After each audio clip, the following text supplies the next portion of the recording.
ደረጃ ዜሮ ነን። ምንም ነገር የለም። እኔ የቤታችሁኝ መኖር አልፈልግም አሉ። እኔ ግን ታማኝ ነኝ።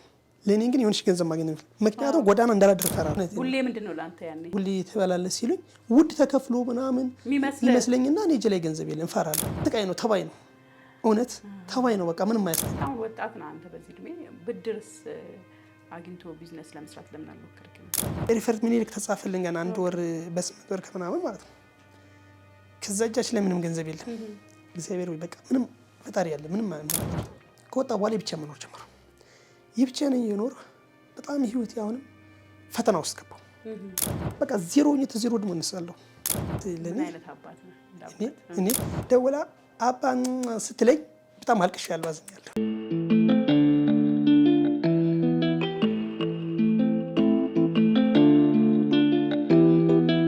ሰላም ጤና ይስጥልን ተመልካቾቻችን፣ እንዴት ከርማችኋል? በኢትዮጵያም ሆነ በዓለም ዙሪያ ያላችሁ የሰው ዘሮች በሙሉ ሰላም ለእናንተ ይሁን። እንዴት ናችሁ?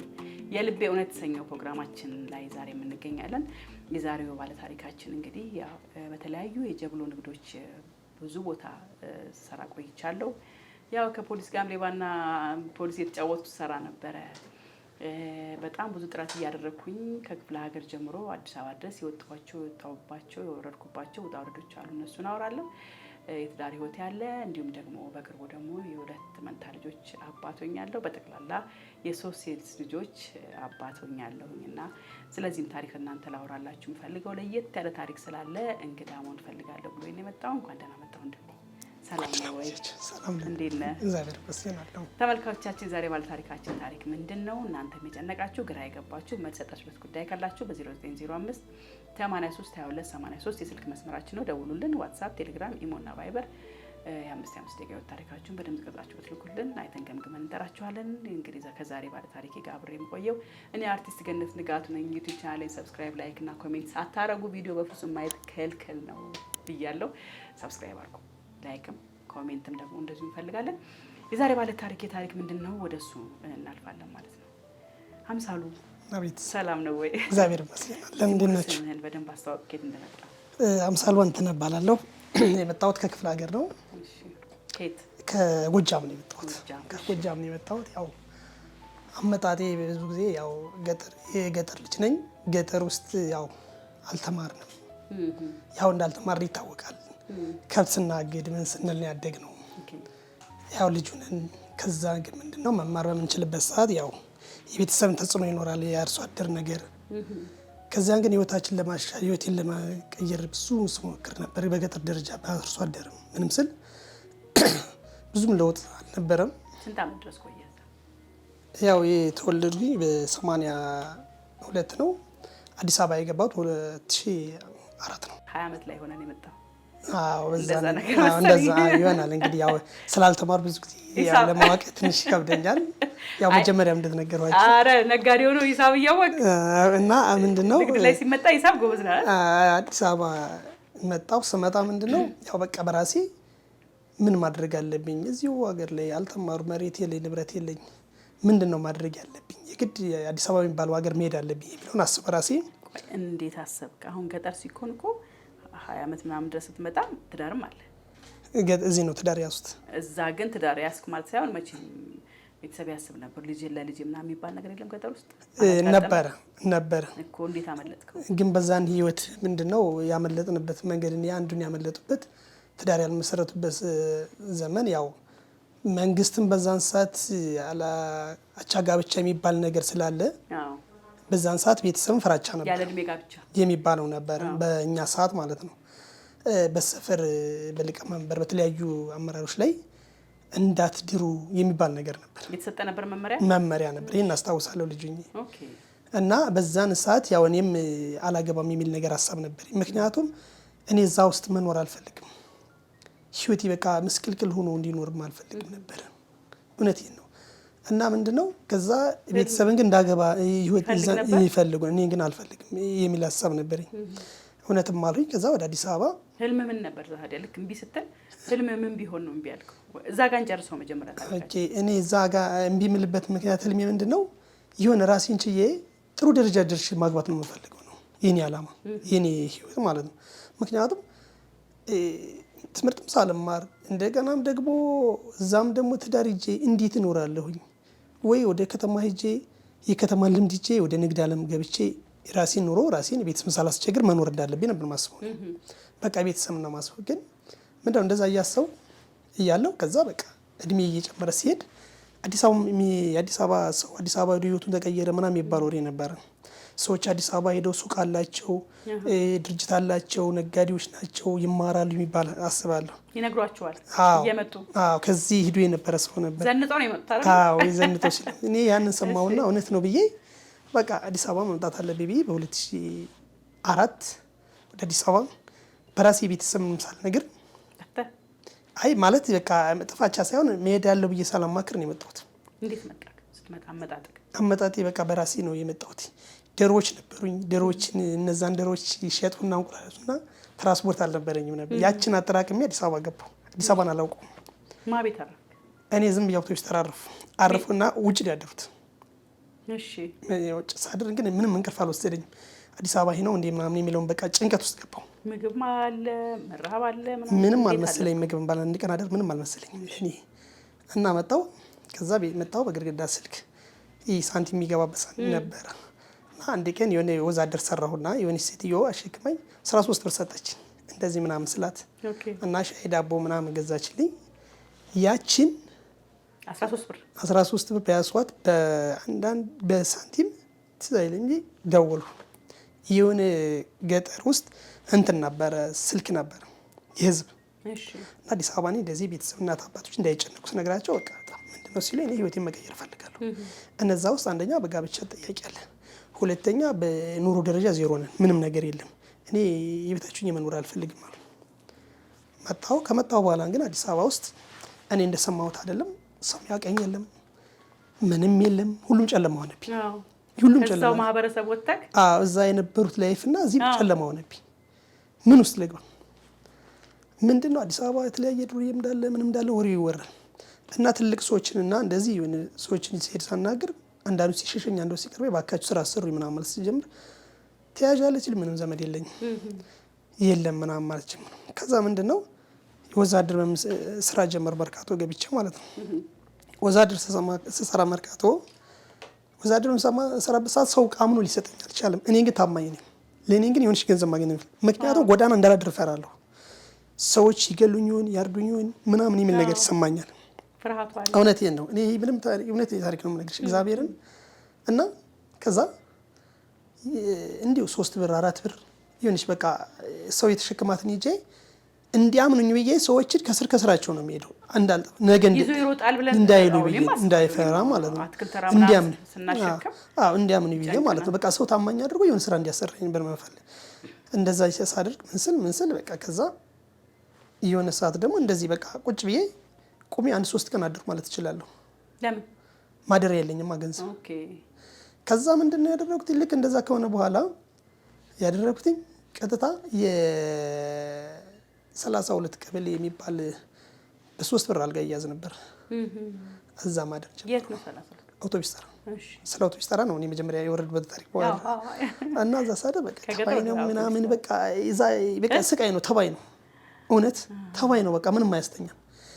ከዛ ግን መርካቶ ውስጥ እንዲቀስ እያልኩ እየተንከባለሁ ስገባ እንደዚህ በቀን 20 ብር 10 ብር ምናምን ማግኘት ጀመሩ። ከዛ ከሆነ ልጅ ጋራ በቃ ቤት መከራየት እንዳለብን ውጭ ላይ ማድር ህይወት እንደሚበላሽ በቃ ስቃይ ውስጥ እንደሆነ በቃ ሰዎችን አዳምጣለሁ እየዞሩ እና ያ ነገር እንዳይገጥመኝ እየፈራለሁ። ከዛ የሆነ ቤት ለመስነግ መከራየት ስንፈልግ ቤት ጠፋ።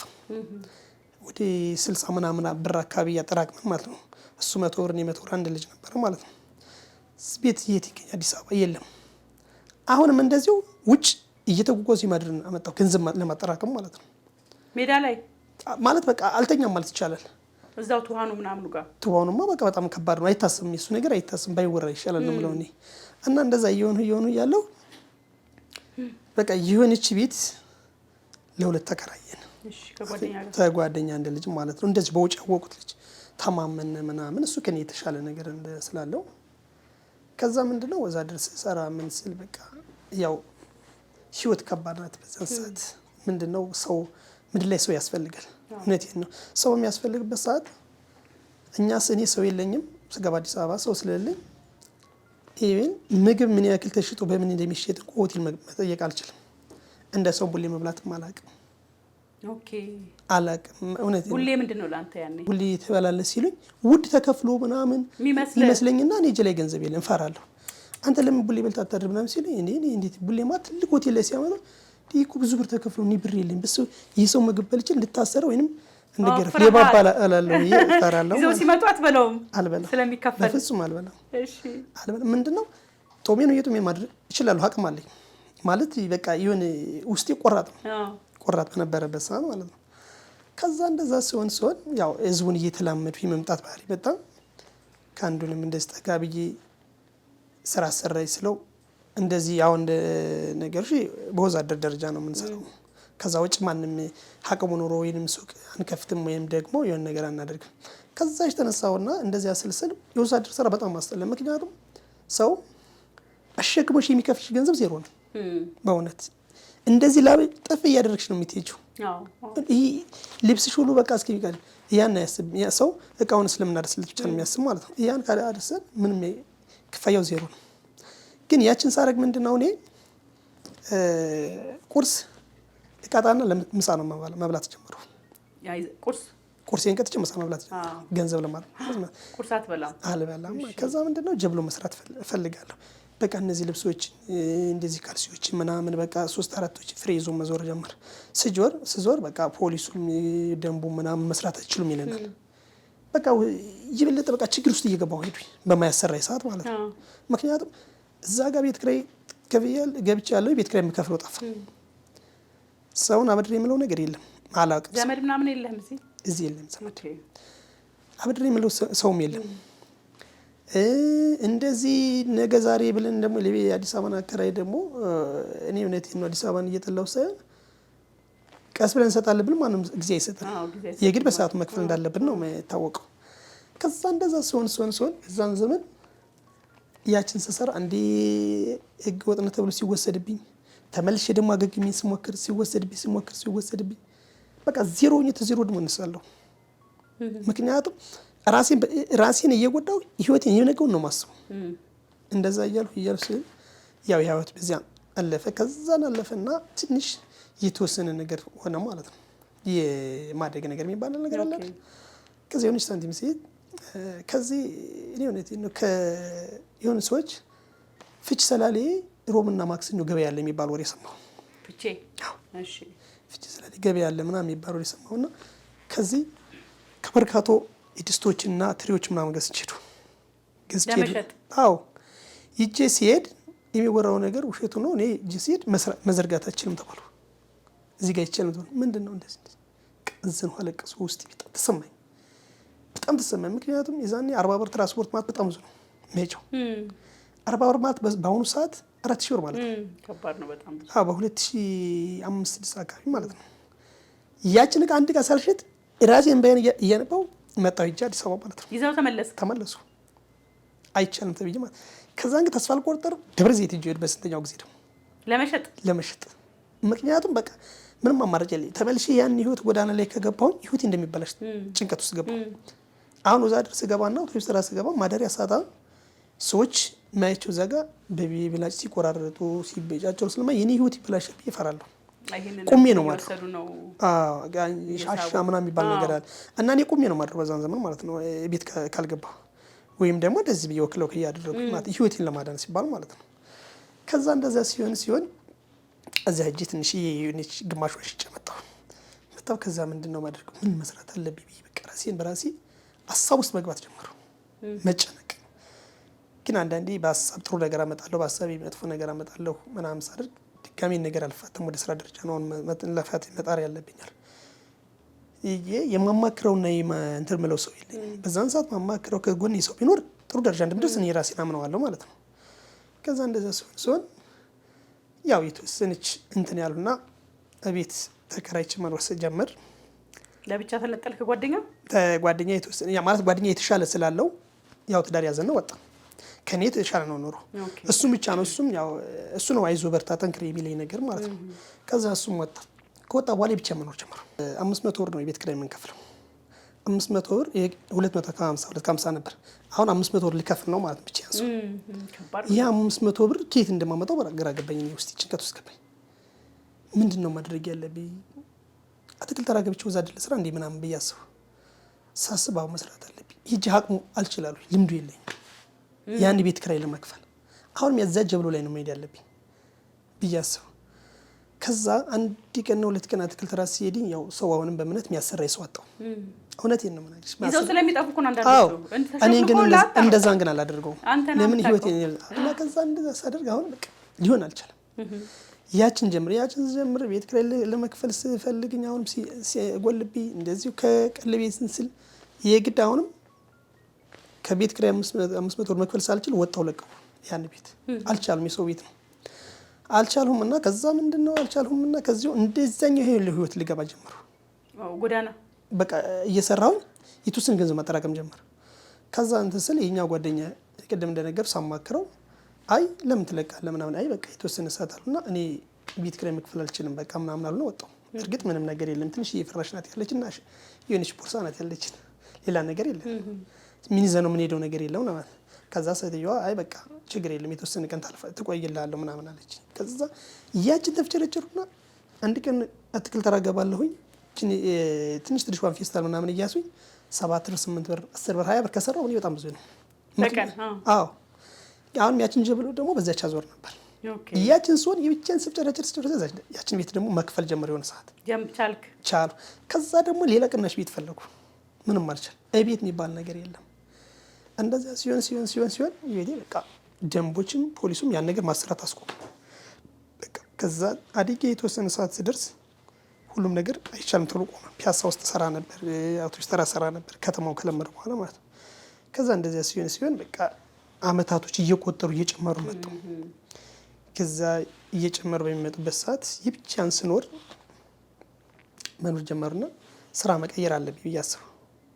ምንድነው ልቀየር ከዚህ ውጪ የሚለውን ነገር የራሴ ሌላስ ነገር ብሰራ ምናምን ብዬ ሳስብ ምንም ነገር የሚሰራበት ነገር የለም። ገንዘብ ይፈልጋል፣ ሰው ያስፈልገኛል። ከዛ ቤት ተከራይቼ ስኖር እንደዚህ አንድ ግቢ ውስጥ እኔ ቀድሜ ከተከራየው ባለቤቴ ከኔ የተወሰነ በአንድ አመት ልዩነት ነው ምናምን ተገባች። ተከራይታ ገባች? አዎ አንድ ክላስ ከኔ አይደለም የገባችው። አዎ እና ብቻዋን ተከራይታ ትኖራለች። እኔም ብቻችን ተከራይታ አንድ ሴትዮ ብቻ የምታከራየ ቤት ሌላ ሰው ተከራየ ለምኛ ብቻ ነን። ሁለታችሁ ብቻ ተከራዮች? አዎ። ከዛ እንደዛ ስኖር ከዛ እኔ በዚህ ሰዓት ይሄን ጀብሎ ነው የምሰራው እና ሁለት ነገር ነው የምሰራው፣ ወዛደርና ጀብሎ ነው የምሰራው። ምክንያቱም ያቺ ቤት ክራይ በጣም ጭንቅ ውስጥ ናት። ምግቤን አይደለም ማስበው ነገ ክራዩ 30 የሚባለው 10 ቀን ነው የሚሆነው የሚደርስብኝ ለኔ እንደዛ ነው።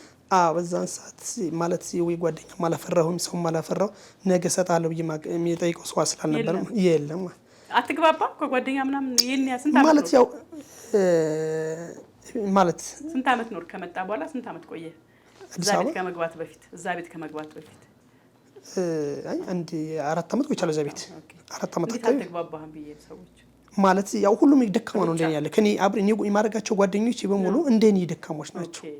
አሁን ምንድነው ትልቅ ሰዎች አላቅም እንደኔ አብሬያቸው ሙሉ ሰዎች ጀብሎ የሚሰሩ ናቸው፣ ወዛደር የሚሰሩ ናቸው፣ እንደኔ ተጨንቀው የሚኖሩ ሰዎች ናቸው። እነዛ ሰዎች ለኔ የሚተርፉት ነገር የላቸው፣ የራሳቸውን የሚሉት ነገር ነው ያላቸው። ከዛ እንደዛ ስንሆን እሷም የብቻዋን ነው የብቻዋን ተከራይተን እየኖርን ያው ወጥ ማታ ነው የምንገባው። እሷም እንደዚህ ከሰው ቤት ትሰራለች። ከሰው ቤት ትሰራ ነበር እና ከሰው ቤት እየሰራች እንደዚህ ምናምን። ከዛ ያው ሰው ነሽ የሆነ ነገር ትጠይቂያለሽ፣ ለብቻሽን ለምን ተከራይተሽ ትኖሪያለሽ አንተ ስለምትባል ያላታችን የቤት ክራይ እና ላለታችን ቀለብ ይሆን የሚለውን ሀሳብ አመጣሁ። አንተ መጀመሪያ ፍቅሩ ጀመረ ያለ ፍቅሩ?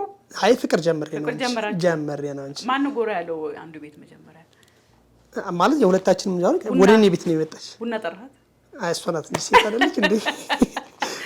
ሲናት እንጂ እና ከዛ እኔ ጥያቄ ሳቀርብ እሺ ተባለ። ልጅቱ ምንድነው በዛን ሰዓት ደዘል ደፍሬ ይቻልሁኝ እኔ ትዳር የሚይዝበት ሀሳብ ነው አይደል?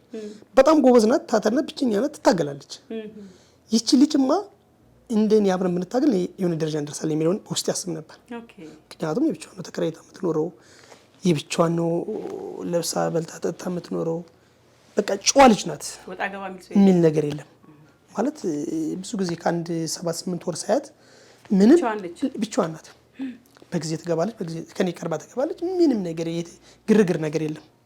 ከዛ እቺ ልጅ ምናልባት እንግዲህ እግዚአብሔር ከፈቀደ እውነት ሊሆን ይችላል ብዬ ሞክር። ያው እግዚአብሔር የፈቀደው ነገር እውነት ሆነ ማለት ነው። ይሻለች። አዎ ምን ብለህ ጠየቀ? አይ በቃ እኔ ቤተሰብ የለኝም፣ ቤተሰብ እህት ወይንም ምስት እናትም እንድትሆኝ ይፈልጋለሁ ከልቤ ነው ብዬ ጠየቁ።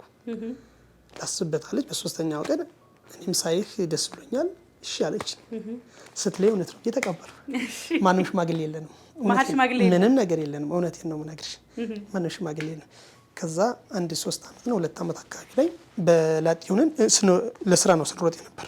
ለየብቻ እንዳለ ነው። አይ ስልሽ ትዳር ማን ነው ልጅ ሳንወልድ ያው ሰርተን ጥሩ ደረጃ ደረስ ነው ማለት ይቻላል። ያው የራሳችን ይችላል በቃ ራስሽን ቤትሽን አሟልታችሁ መኖር ጀመር። ከዛ ሳስራንቶቹ ልጅ ስትወልድ ነው የተወችው የሰው ቤት ስራ። አዎ ልጅ ከወለደች በኋላ አቆመችው። ኦኬ ከዛ ምንድነው አቆመችው። ከዛ ብቻዬን የሚያግዘኝ የለም ማለት ነው። ከዛ እንደ ልጅ ማሳደግ ጀመረች። ስታሳድግ ምንድነው ማሳደግ ስትጀምር ብቻዬን ነው መልፋት የምጀምረው። አሁን የምሰራው ስራ ምንድነው መሰለሽ? ተሮርጬ ነው የምሰራው። ቋሚ ነገር የለኝም። ተሮርጬ የምሰራው ነገር ምንድነው መሰለሽ? አቅሙ ስለሌለኝ ነው። አቅሙ ቢኖር ቋሚ ነገር ቢይዝ መቀየር እንደምችል እኔ በራሴ ስራውን ብለን አውቀዋለሁ። ግን ምንድነው አቅም ይጠይቅሻል። ክራዩን ስታስቢው የምታመጫቸው እቃዎች ምናምን ከባዶች ናቸው፣ ቀላሎች አይደሉም። በትንሽ ገንዘብ አይደለም። በእኔ በ3 እና በ4 ሺህ ብር ወይም በ5 ሺህ ብር ስራ መሳሪያው ስራ አልነበረም በዛን ሰዓት። የግድ ቤቱ ክራይ የሚከፍለው ውድ ነው። ያው እናንተ ታውቃላችሁ። እንደዛ ስንሆን ከዛ እቺ ልጅ እንትን አደገች ማለት እሷም ከራስ ወጣች። ከዛ እሷ የራሷን የሻይ ቤት ሻይና ውሃ ለስላሳ ምናምን ጀመረች። መሸጥ ጀመረ። ከወለደች በኋላ ነው ሳትሆን ከወለደች በኋላ እሺ ቀስ ብላ ከዛ ምንም ማገዝ ጀመረች።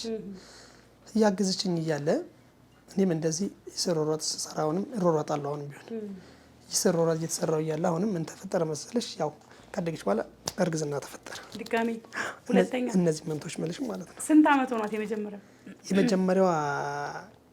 አሁን 7 አመቷ ነው። ማን ነው 6 አመቷ ላይ ነው።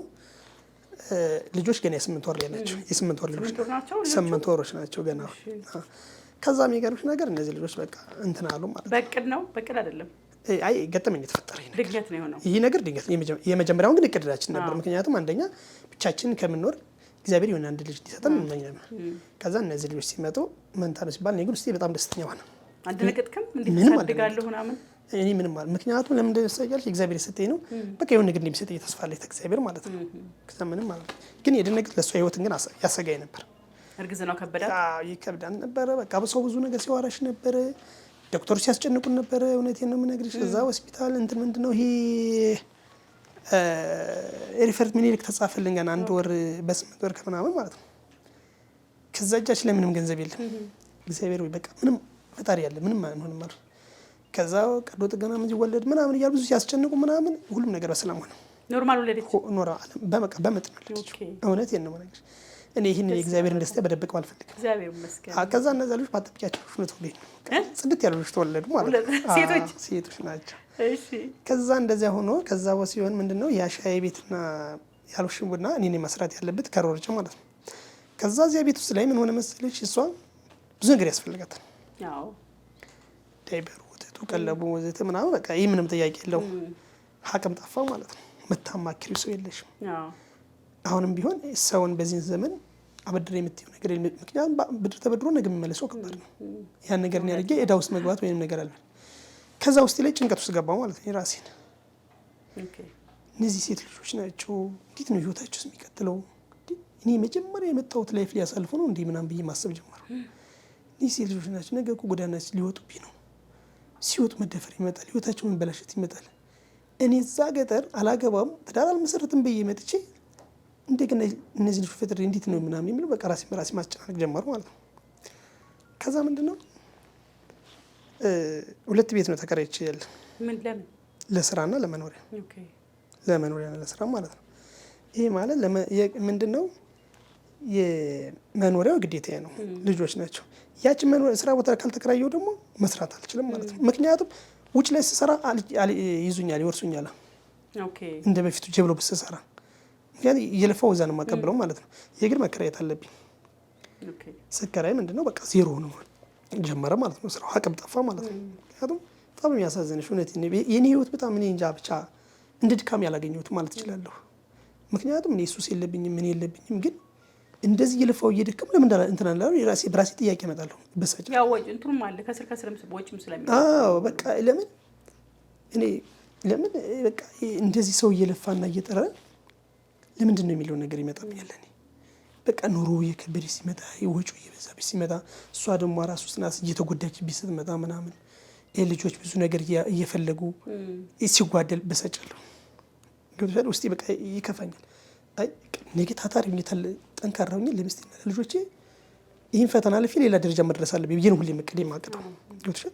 ይህ ምንድነው በቃ ፈጣሪ ለምን ሰውስ ቢሆን እንዲሁ ቢኖር ኑሮ ቢያግዝ ኑሮ እኮ እስካሁን የት ደርስ ነበር ምናምን እላለሁ። እና ይሄ ነው በቃ የኔ በጣም ላይፌ ትልቁ ይሄ ነው። ቤተሰቦችስ አላገኛቸውም ከወጣ በኋላ? አይ አግኝቻቸዋለሁ። ቤተሰቦቼን ከአንድ ሁለቴ ጠይቄያለሁ። ከአንድ ሁለቴ ብቻ በዚህ ዓመት ማለት አይ ለምርቃት አልሄድክም? ለመመረቅ መርቁኝ ብለህ የቤተሰብ ምርቃት ሂጃለሁ። አሁን ላይ ምንድነው አሁን ላይ ልጅ ከወለዱ በኋላ ያው ከሀቅም ጉዳይ የመሄዱን አቁሜያለሁ። የዛን ሰዓት ትንሽ ትራንስፖርቱም ጥሩ ነው፣ ክፍያው አገሩም ሰላም ነው፣ ትሄጃለሽ። አሁን ላይ ግን እዛ ቤተሰብ ላይ ሄደሽ ቤተሰብ ጠይቀሽ የምትመጭበት ነፃነትና ወጪ አቅም የለም። ያ ነገር የለም ስለሌለ እኔ የምረዳበት ሰዓት እንጂ ሰው የምጠይቅበት ዘመን ስላልሆነ በዚህ ጉዳይ ወደኋላ ነው ያለሁት። እኔ አለው በህይወት አይዟችሁ እሰራለሁ ቀየራለሁ ብዬ ነግራቸዋለሁ። ምክንያቱም እኔ እናትና አባት እንዲጨነቅ አልፈልግም። እውነቴን ነው።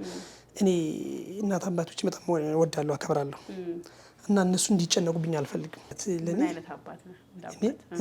እኔ በጣም ለልጆቼ መልካም አባት መሆን ነው የምፈልገው። ምክንያቱም ልጆቼ ከሌላ ጥሩ አባት ከጎረቤት ወይ ከሰው ያዩትን ከኔ እንዲያገኙ ነው የምፈልገው። ምክንያቱም እኔ ልጆቼ ከኔ ውጭ ምንም ሰው እንደሌላቸው ነው የማምነው። በቃ 100%። ምክንያቱም አጎታቸው ወይም አክስታቸው ወይም ወንድማቸው ከጎናቸው አለ ብዬ አይደለም ማስበው። እኔ ነኝ። እነዚህ ልጆች እግዚአብሔር አምላክ ወደ እኔ ሲያመጣ እኔ እስካለው ድረስ የግዴታ አሬም ከሰየም ልጆችን የማስደሰት አላማውን ያለኝ እንዴ ምንም ይሁን ማለት ነው። በቃ ይሄን ነው። ከልጅ ጋር ያለ አታችመንት ቅርበት ምን ይመስላል? የመጀመሪያ ልጅ መቼም 7 ዓመት ከሆናት እንግዲህ ብዙ ነገር ይኖራል። ልጄ መጀመሪያ አባባ ያለሽ ጊዜ የተሰማ ስሜት ልጄ ምንድነው መሰለሽ? በነገራችን ላይ የኮሮና ዘመን ላይ እዚህ ጋር የኮሮና ዘመን በጣም ካቅም በታች ሆነ እንዳነገሩሽ እና ቤተሰብ ጋር ይዛት ሄደች። እሷ ቤተሰቦች ጋር አንደኛ የኮሮና ምናምን ፍራቻም ነበረ። ከዛ ይፈት ምናምን ሲል ገና ይዛን ያፏን አልፈታችም ብዙ እና ደውላ አባ ስትለኝ በጣም አልቅሻለሁ፣ አዝኛለሁ። እውነት የመጀመሪያ ታሪኬ ማለት ነው። ገጠር ነው፣ እሷም የገጠር ልጅ ናት። እና በጣም በቃ ውስጤ አልቅሷል። እና ክሬ ምናምን ነበርሽ ምን ሆነ ነው ምናምን ስትለኝ በቃ ስልኬ ሪከርድ አድርጌ ነበር ማወራ። በቃ የልጄን ድምፅ እንደዚህ የባለቤቴን ድምፅ መስማት ፈልግ ነበር። ከዛ የዛኔ እነሱ ሄደው እኔ ጭቃ ቦካ ነበር ከስራ ገብቼ በቃ ጭቃ ቦካለሁ። የሰፈር ወይ እንቆርጫ የሚባል ሰፈር ከዛ ሂደን ተከራይተናል። ከዛኛው ከድሮ ቤት ወጣን እና እዛ ቤት ጭቃ እያቦካው መርግ ነበር። ምክንያቱም እነሱ ልጆች ለማምጣት ነው። ሳመጣ የሆነ ጤፍ አዘጋጅቼ የሆነ ቤት ክራይ እንዳነበረ ቤት ከፍዬ ምን ብዬ በነፃነት ማምጣት ነው የምፈልገው። ከዛ አባ ትለኛለች እና እቺ ብቻ ናት እና ምንም ነው የምትለው ስትል በቃ አለቅሳለሁ። ሌሊቱ ሁሉ አለቅስ ነበር። ከዛ አለቅስ ነበር። ክራይ ድምፁ ምናምን ሳስመጣ ማዘኑ እነሱ በቃ ተሰማቸው ምናምን ካልመጡ ምናምን አሉኝ። አይዞ ምናምን ይምጡ ምናምን ተባለ። እንዲህ እግዚአብሔር ፍቃዱ ነው ይልሽ። ከዛ ያችን ጭቃ ምናምን ብዬ መርጌ አመጣቸው ነች ነገር ጤፍ ምናምን ገዝቼ ማለት ነው። ሳመጣቸው መናሪያ እጅ ስቀበላት ለመቅረብ ልጅቱ እየፈለገች ትፈራችኝ። ለምን? በቃ የሆነ የደስታ መንፈስ። ከዛ በቃ ተቀርበን ተሸሻለ። ከዛ ከቀቧት በኋላ እኔን ይዛ ይቻገቲን ይዛ እየሳመች ጻኑና እየላሰች ታለቅሳለች። እኔም እሷም ከመናሪያ እያለቅስን ቤት ገባን። በውስጥሽ የምታለቅሽው ነገር አለ አይደል? በቃ ሳተ ክርስቲያን በቃ ወይኔ ምንድነው በቃ እንደዚህ ያለ ፈተና እግዚአብሔር ሆይ ለምንድን ነው ልጅ ሰጠኝ ምናምን አሉና በቃ ከዛ ይቺ ልጅ አደገች ማለት አደገች። ኢቭን አሁን አድጋ የሚገርምሽ ማለት ነው እውነቴን ነው የምነግርሽ። አሁን ትምህርት ቤት እኔ እንድሸኛት ነው የምትፈልገው። ምክንያቱም እኔ ብዙ ፍቅሮችን ነው ማሳያት፣ ለልጅ ነፃነት ነው ማሳያት። ማታ እንኳን አባቴን በሰላም አምጪልኝ እናቴ ኪዳነ ምሕረት እመቤቴ አሜን አሜን ብላ ትጸልያለች ቤት ውስጥ ልጅ። በእውነት ነው የምነግርሽ። አምሽቼ ከገባው ማለት ነው። ይጨንቃታል።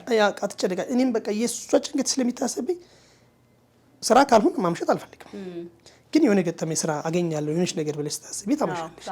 የዛኔ ትጨነቅና ስመጣ ለምን አልተኛሽ ብላት እንዴ አባቴ አንተ ሳትመጣ ነው እንዴ አባዬ እኔ ሌባ ፖሊስ ያስራ አይደለም ጅብስ ይበላ አይደል ትለኛለች። የዛኔ እጨነቃለሁ። ልጅ ለአባቷ እንደዚህ ከተጨነቅሽ እኔ ልጅ ምንድነው ማድረግ ያለብኝ ብዬ አስባለሁ። ገብቶሻል? ምን ብዬ ነው ማሰብ ያለብኝ? በጣም ትልቅ ነገር ነው። እግዚአብሔር ይመስገን። እና አሁን ስራ እየሰራህ ነው? ምን እያረክ ነው? አሁን ላይ ያው ስራ ይሰራለሁ ማለት አይቻልም። ምንድነው ያው የአቅም ጉዳይ ይዞኝ ነው እንጂ መስራት በጣም ፈልጋለሁ። ምክንያቱም ካልሰራው መኖር እንደማልችል አውቀዋለሁ። ምንድነው አሁን እንደነገርሽ ይቺ ስራ የጀመርኳት ስራ አቅም ትጠይቃለች።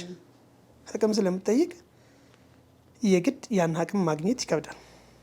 ከጎኔ ሰው ቢኖርልኝ አይዞ ሚለኝ ቢኖር እስቲ ተሎ ከራስ ቤት ወጣ ብታግዘኝ ጥሩ ነው። ግን ስለ ከራስ ቤት ሁለት ልጅ ማሳደግ ከባድ ነው። እውነቴን ነው። ለማሳደግ ትወጣለህ። አቅም ቢኖር ሰራተኛ የሱ ያስፈልጋታል። ግን በጣም ጠንካራ ጎበዝ ሰው እንደሆነች መቶ እርግጠኛ ነኝ የምናገር። ለምን ሁለት ልጅ ዛ ማሳደጋ ለኔም ማስባ ከኔ በላይ ተጨንቃ የምትኖር ሴት ናት ያለች ትዳር ላይ ማለት ነው።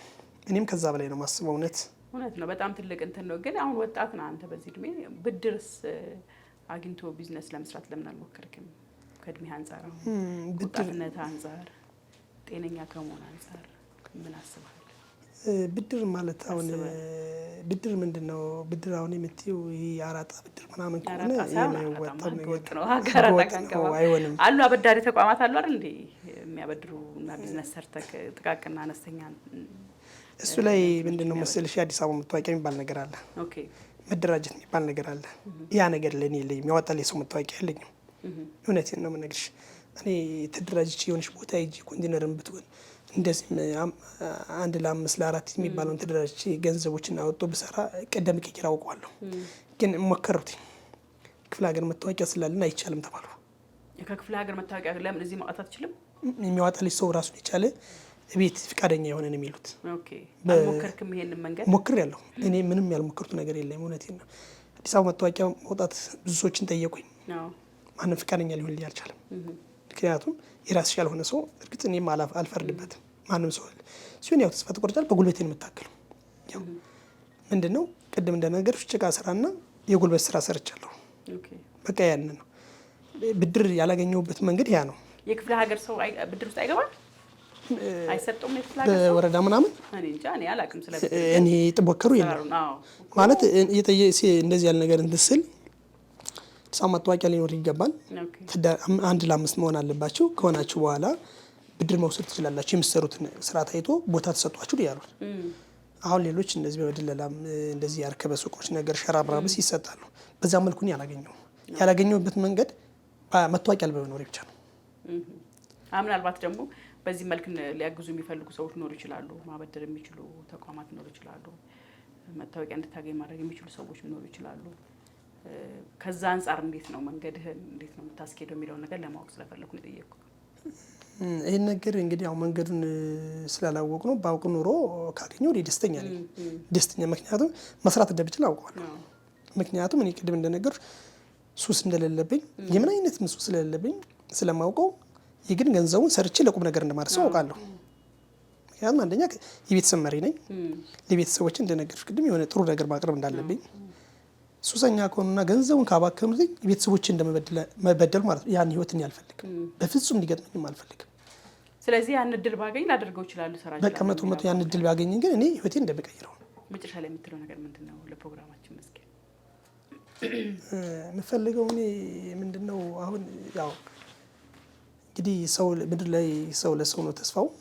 ሰው እንደው እንዲሁ እህትም ሆነ ወንድም አይዞህ ከጎንህ አለሁኝ እውነት ከጎንህ አለሁኝ አይዞህ አንተ ታታሪ ሆነ ሰርተህ ጠንክር የሚለኝ ሰው ካለው በጣም ፍቃደኛ ነኝ፣ መስራት እፈልጋለሁ።